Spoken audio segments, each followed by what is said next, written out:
And Sharon and I were just up in Montana for the 65th anniversary of my parents getting hooked together, you know, and 65 years, think about that.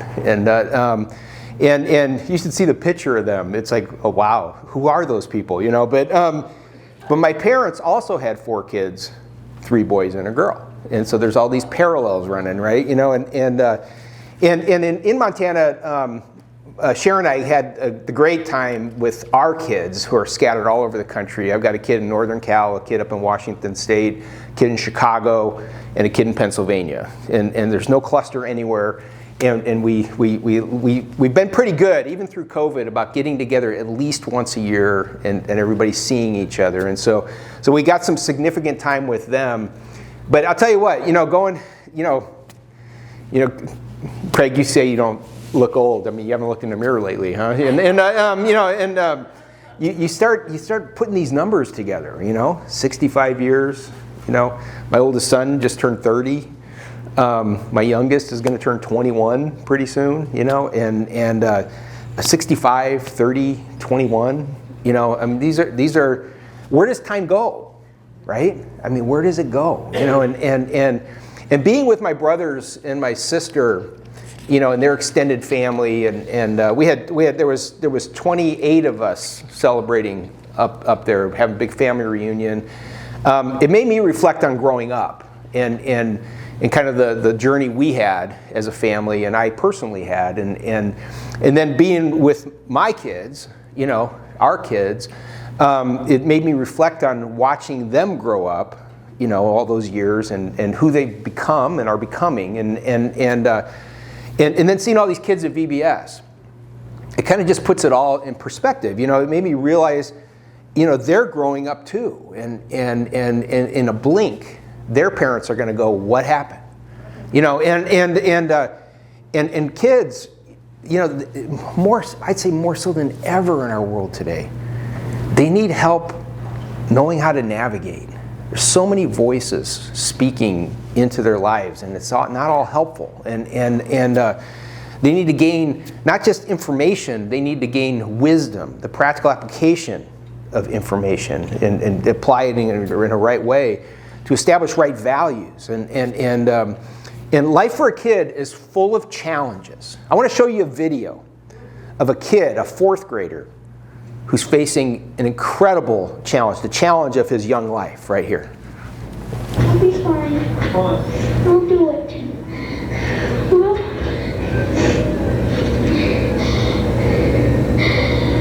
here goes something, I guess. Okay, you can do this. I'm gonna jump. Whoa, my ski's slipping off. Remember, never snowfall, okay? No snow for the house. Keep it straight, you'll be fine. Okay. You'll be fine. Straight. Do you go faster on the end run? A little bit.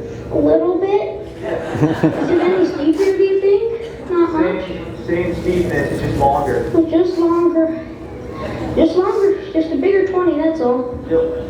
It's a bigger 20. I got it.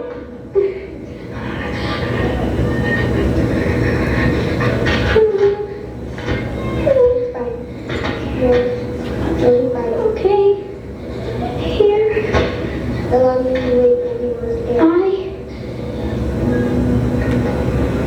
go.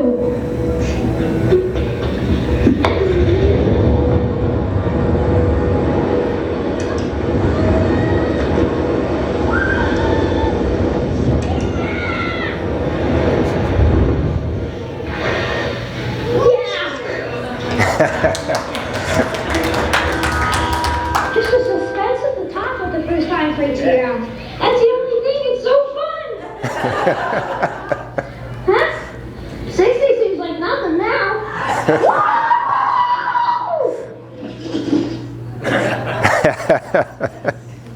60 seems like nothing is not about age, okay? It's about the height of the jump, okay?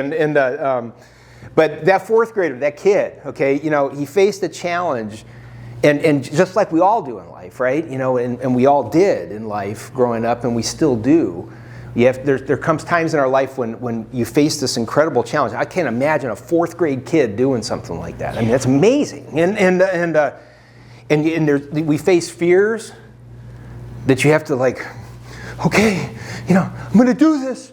Here goes something. Whoa, and because you stare them down, and it can be really hard, right?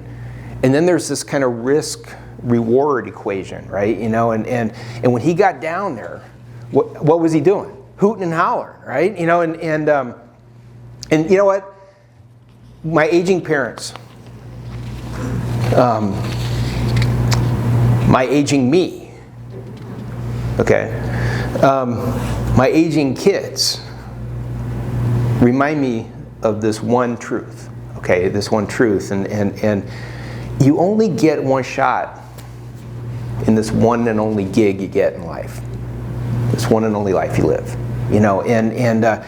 and then we're all going to face that final jump at the end, staring down eternity. That's it. You know what the death rate is?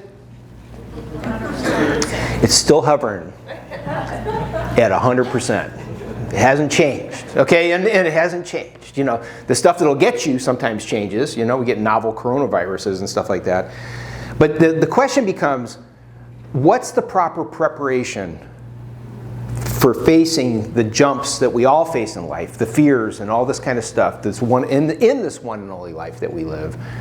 And then what's the proper preparation for that final jump that we're all going to take? It's going to be scary, Well, the answer is found in this book that Craig and Sarah have spent their life, dedicated their life to, in terms of getting it in the hands of people that didn't have it in a language that was clearest to them. And that's what I believe.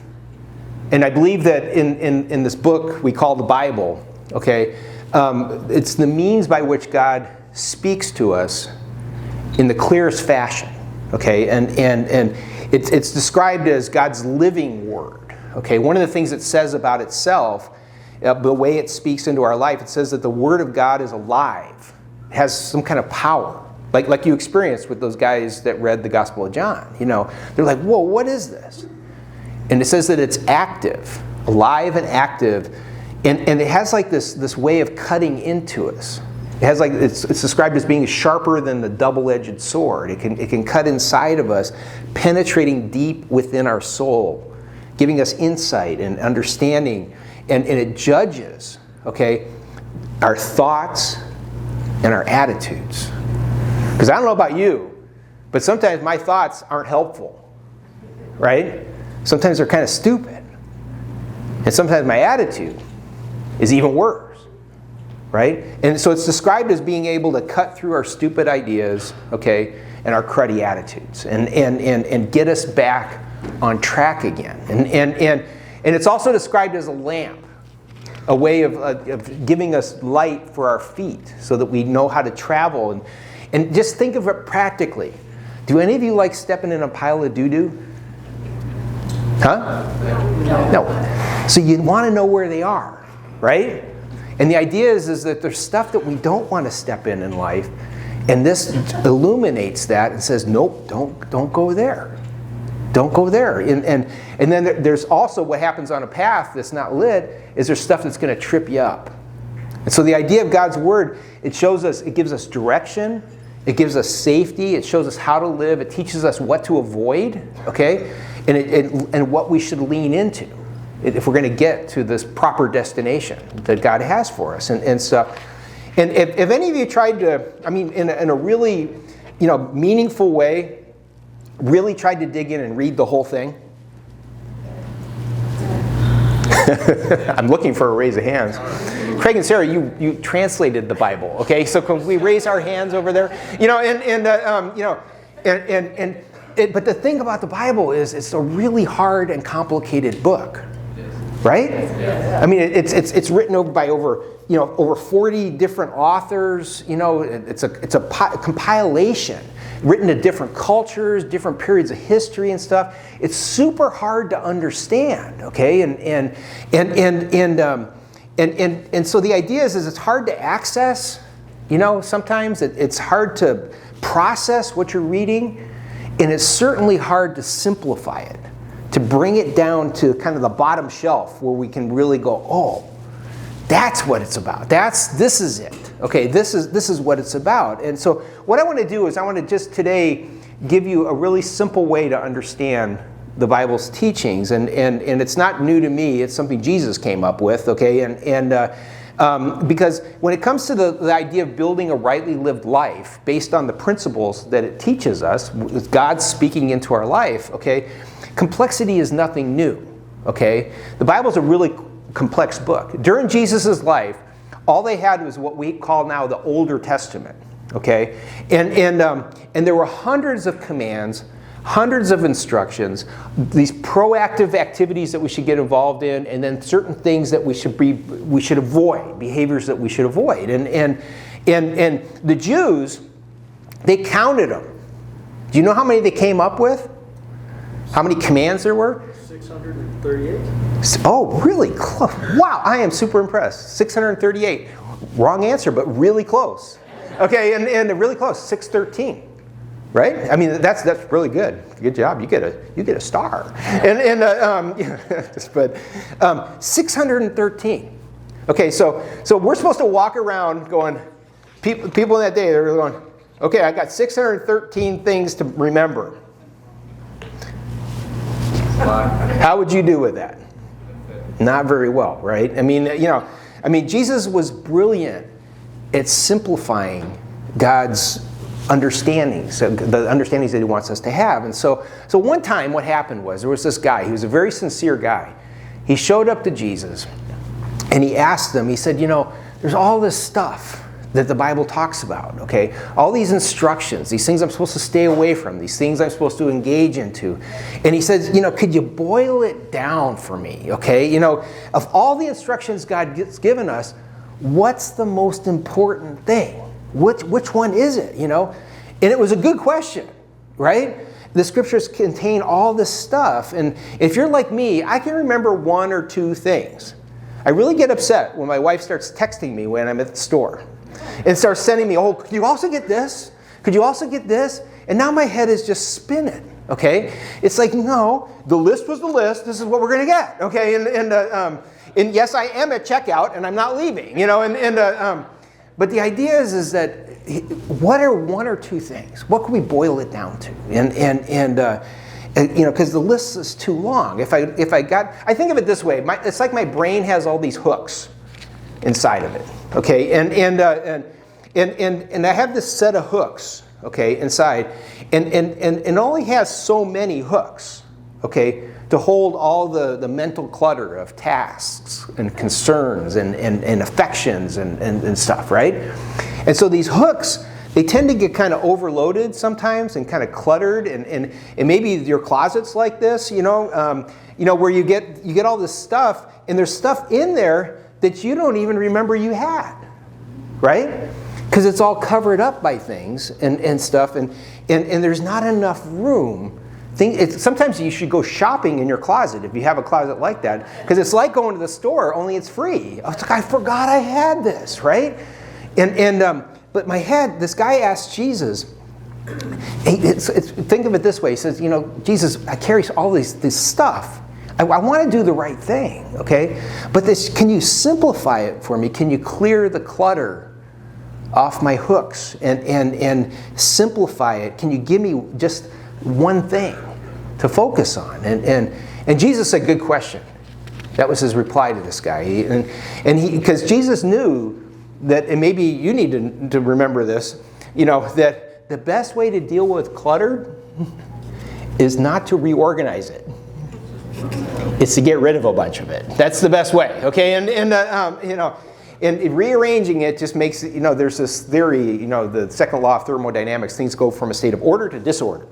Just look at your garage, but the best way to do it is that. And so Jesus said, let me simplify it for you, okay? There's really only one thing that matters, okay? And man, I just always have to be reminded of this. It's this. It's a 4-letter word. It's a good word. Love. That's all that really matters, is what he said. And he said the well-lived life is going to be governed by this radical idea this principle of love. His exact words were this. He said, love the Lord your God. This is the thing. Love the Lord your God with all your heart, with all your soul, and with all your mind. With your heart, your soul, your mind, everything you got, put your affection on Him. And then he said, there's really something else. It's a two-part thing. It's not just one thing. They're totally related, but it's really a two-part answer I have to give you. And the second part of what a well-lived life looks like is really important, because you can't do this first part of loving God unless you do the second part as well. They're inseparable. It's this two-part kind of deal. And he finished the thought with this. He said, the second part is you also need to love your neighbor as yourself. Okay? Do right by people. Okay? Do right by God. Put your affection towards Him. And let that translate into the way that you treat other people. The main thing is love. That's really all you need to remember. Okay? But it's 360 degrees of spreading it. Okay? Of expression. It's love for God, and it's love for other people. Okay? And it's really simple. And then he finishes the thought. He said, those 613 hooks? I mean, they may have been wrong. It may have been 638. I don't know. But I didn't actually count. But I read it somewhere. But he said this. He said, all that other stuff, this is how he finished the thought. He said, those 613 things, okay? He said these came to us from the law, from all the spokesmen of God spoke about all the time, the prophets. He said, all the law, everything the law says, all that the prophets communicated hang on these two inseparable commandments. Everything that God communicated to His people hangs on this idea, hangs on this hook of love. And then Jesus added one more thought to it and stuff. And this is recorded for us in the Gospel of Luke. He said that if we hang all of our affections, thoughts, and activities on this hook of love that finds 360 degrees of expression, okay, he said, you will live. You will live if you do this. You will live. You'll get help for today. Your life will be better. This one and only life that you get, okay? And you'll have hope for tomorrow if you put this in practice. In other words, when you stand up like that kid, you stand up at that final jump, you'll make it. You'll stick the landing. You really will, And so the idea is this. It's really simple. We say this all the time around here. God's ways are not only right, they're also what? They're good for us. They're good for us. And that's what Moses had first brought down the pipe. He told the people, it's recorded back in Deuteronomy 6, if you obey God's decrees and commands, you will enjoy a long life. Listen closely and be careful to obey, then all will go well with you. It doesn't guarantee you an easy life, but it guarantees that at the end, things will go well for you. And he said, these words that Jesus repeated, this is where this comes from in the Older Testament. Love the Lord your God with all your heart, with all your soul, with all your mind. Okay? And he says, do what is right and good in the Lord's sight. Okay? So all will go well with you. God's ways are not only right, they're also good for us. Now, we've talked about this a lot over the last few years. We live in difficult times, right? Would you agree with that? I mean, these are, I'm like getting to be this old guy. And things are different, right? I mean, think about, we have all been through something, guys. Right? These last years. From the politics, the cultural wars, the divides, okay? The civil unrest, toss a pandemic in there, some droughts, flooding, just depends on where you live, right? Or what time it is, and a world that's full of conflict, unbelief. We got a war in Europe again. Narcissism, uncertainty, disease, all this stuff going on. Anger, that some of it's directed and some of it's just generalized, and stuff. And it makes me wonder where it's all going, okay? Because the Apostle Paul, almost 2,000 years ago, wrote these words to a young pastor named Timothy. And he said this, he said, understand this. The last days will be difficult times. They'll be full of conflict, unbelief, and narcissism. For people will love only themselves and their money. They'll be boastful and proud, scoffing at God, disobedient and ungrateful. They'll consider nothing to be sacred. They'll be unloving and unforgiving. They'll slander other people. They'll lack self-control. They'll be cruel. They'll hate what is good. They'll betray their friends. They'll live recklessly. They'll be puffed up with pride. And they'll love pleasure rather than God. Some will act religiously, but they will reject the power that could transform them into a right example, a godly example for others.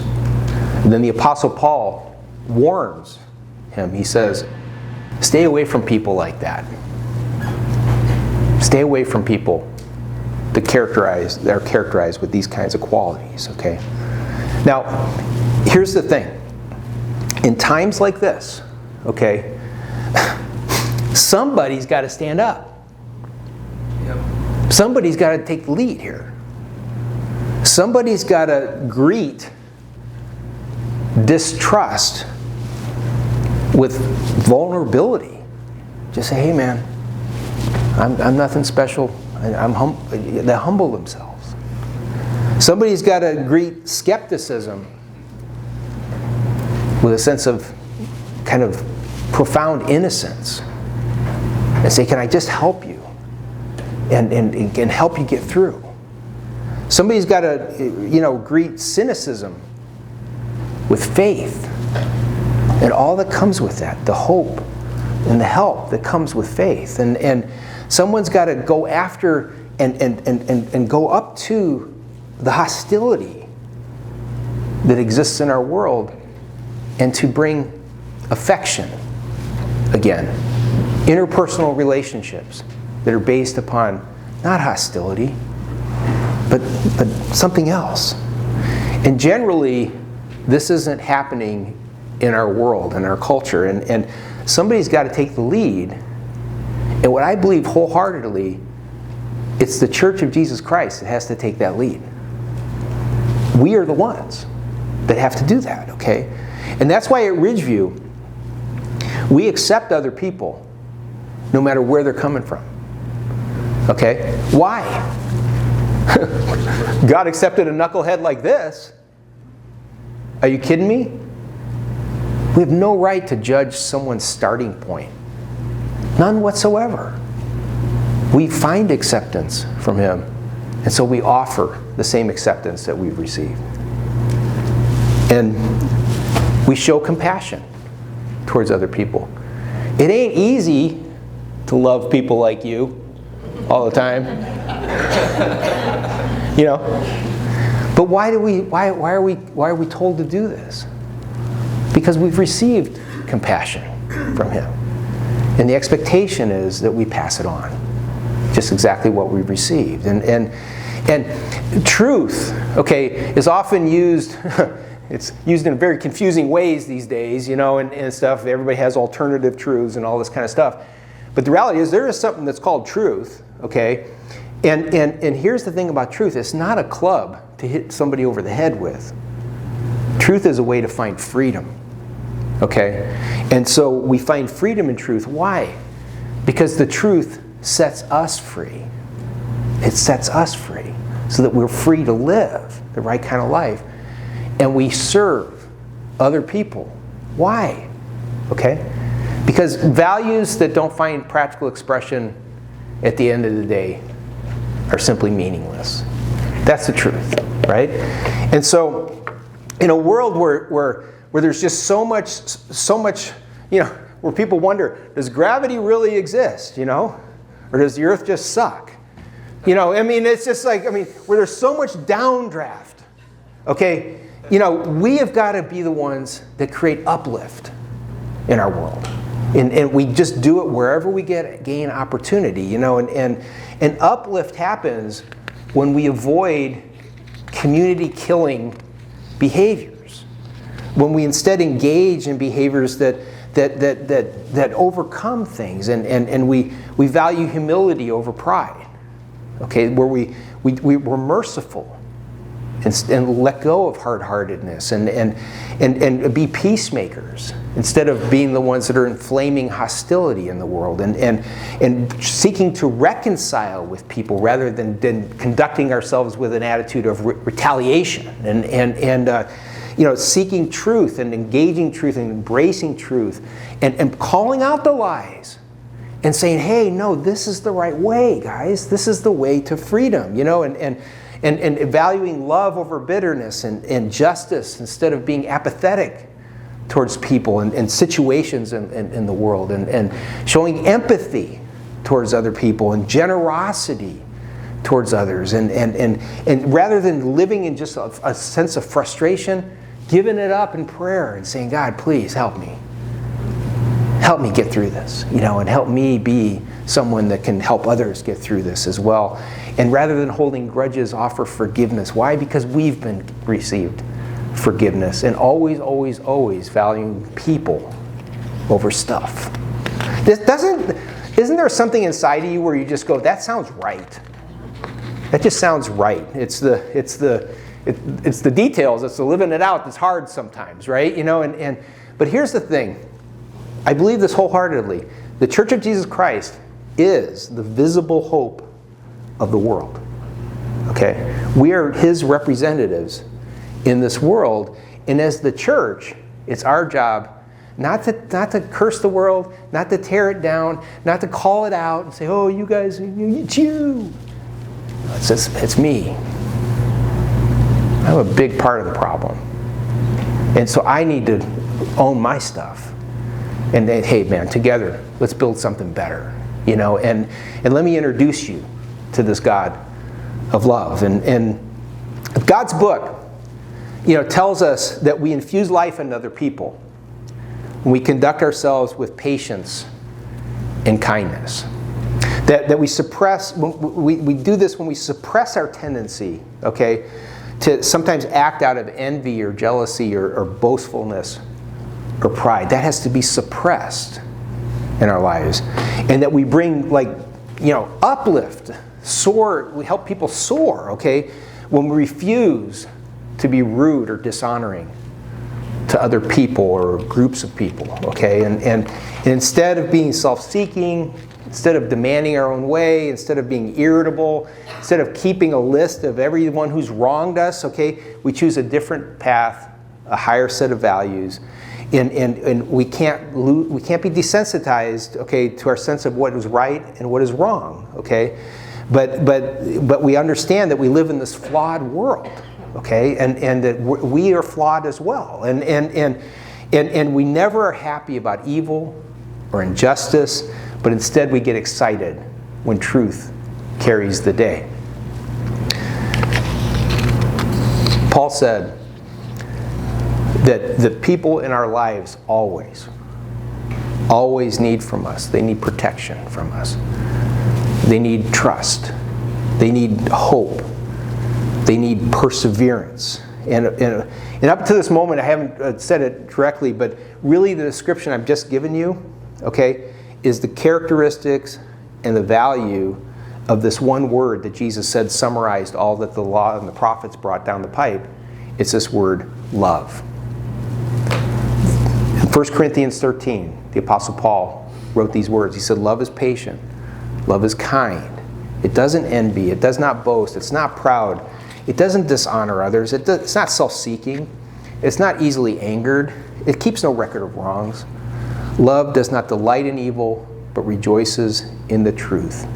It always protects the one who is loved.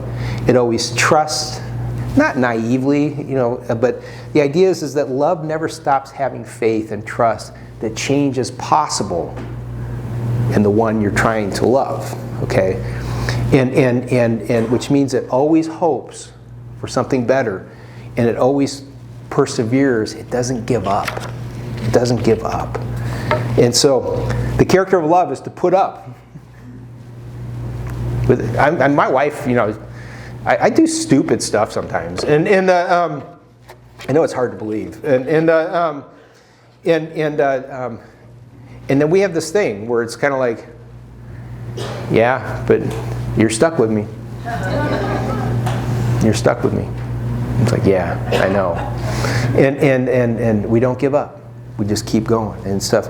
And here's the thing: with love, there's nothing that you can't face. You can do it. So there's all these things out in our world today, in our culture. Some people want to see progressive improvement. Some people want to see greatness emerge. But here's the thing, and I believe this wholeheartedly. You guys have heard me say this a bunch of times. You're not going to get it from your politicians. Have you figured that out yet? They can't lead their own lives. How are they going to lead us to this? Okay, it's just not going to happen. We need to make someone else, someone who's worthy of our affections, worthy of our treasure, worthy of our time, our leader. You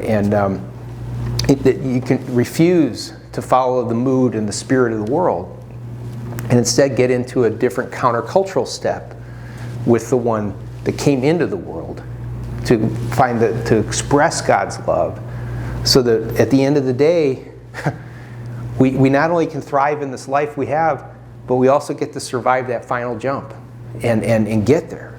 Because like love, Jesus never fails. Would you pray with me? Jesus, we thank you that you are the patient and kind one. You didn't demand your own way. You kept no record of wrong. You didn't give up. Because of that, we're always hopeful in every situation and circumstance. We thank you that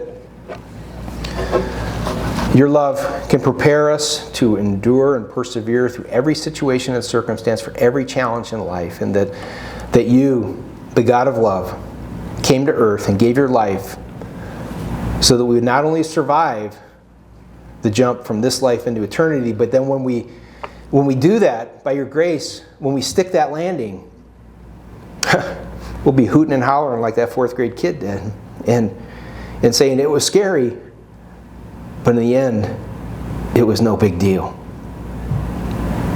Lord, we thank you that love gets us through this life, and that love gets us to that happy place. Help us live that way, especially with people that bug us, especially when we have to admit we're the ones that are creating the problem. Lord, help us to rise above and to remember this simple truth, the right way to live. In your name, amen. Hey, at Ridgeview Church, we're trying to learn how to live our one and only lives with passion for God and compassion for others. We hope you'll join us. If it's safe for you to come in person, we meet at our Lake Wolford Road campus in Valley Center, California at 9:30 a.m. on Sunday mornings. We'd love to see you. We just have the greatest time together. It's super fun. We have a great group of people. If it's not safe for you to do that quite yet, hey, continue to watch online, and we thank you for your financial support. You can see on the screen the different kinds of options you have to support our ministry financially. God bless you, and have a great week.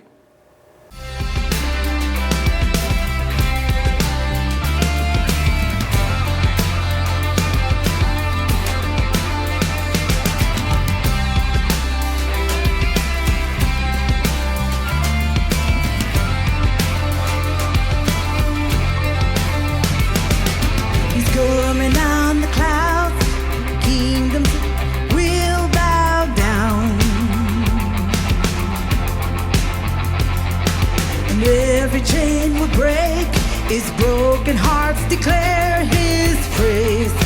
Who can stop the Lord Almighty? Our God is a lion, the Lion of Judah. He's roaring with power and fighting our battles. Every knee will bow before him. Our God is the Lamb that was slain for the sins of the world. His blood breaks the chains. Every knee will bow before the Lion and the Lamb. Every knee will bow before him.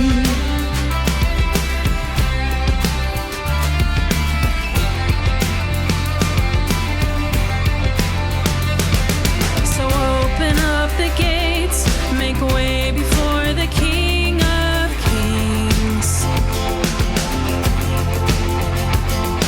The God who comes to save is here to set the captives free.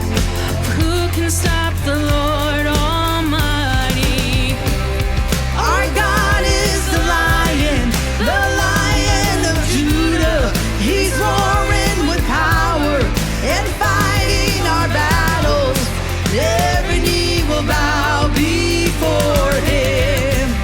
Our God is the Lamb that was slain for the sins of the world.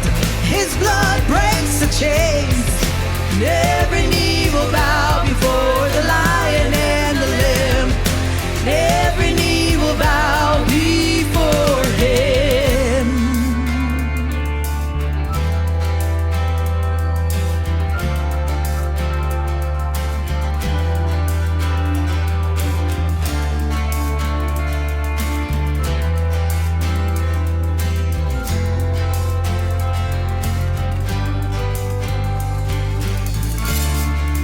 Who can stop the Lord Almighty? Who can stop the Lord Almighty? For who can stop the Lord Almighty? Who can stop the Lord? Who can stop the Lord Almighty? Who can stop the Lord Almighty? Who can stop the Lord Almighty? Who can stop the Lord?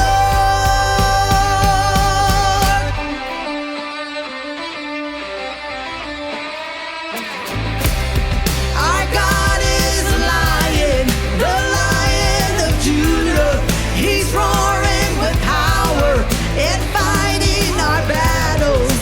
Every knee will bow before him. Our God is the Lamb that was slain for the sins of the world. His blood breaks the chains. Every